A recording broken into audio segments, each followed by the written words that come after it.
سيقول السفهاء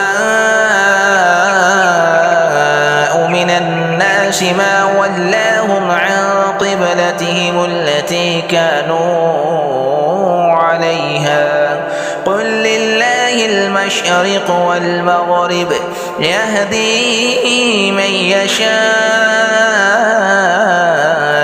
إلى صراط مستقيم وكذلك جعلناكم أمة وسطا لتكونوا شهداء على الناس ويكون الرسول عليكم شهيدا وما جعلنا القبلة التي كنت عليها إلا لنعلم من يتبع الرسول ممن ينقلب على عقبيه وإن كانت لكبيرة إلا على الذين هدى الله وما كان الله ليضيع إيمانكم إن الله بالناس لرءوف رحيم قد نرى تقلب وجهك في السماء فلنولينك قبلة ترضاها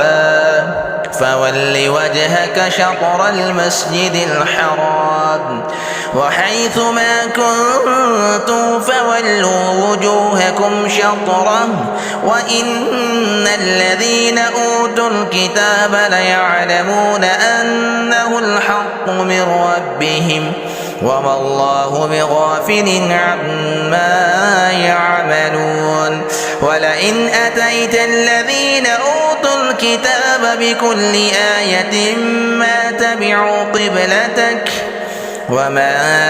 أنت بتابع قبلتهم وما بعضهم بتابع قبلة بعد ولئن اتبعت أهواءهم من بعد ما جاءك من العلم إنك إذا لمن الظالمين الذين آتيناهم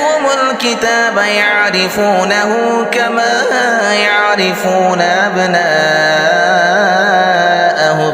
وإن فريقا منهم ليكتمون الحق وهم يعلمون الحق من ربك فلا تكونن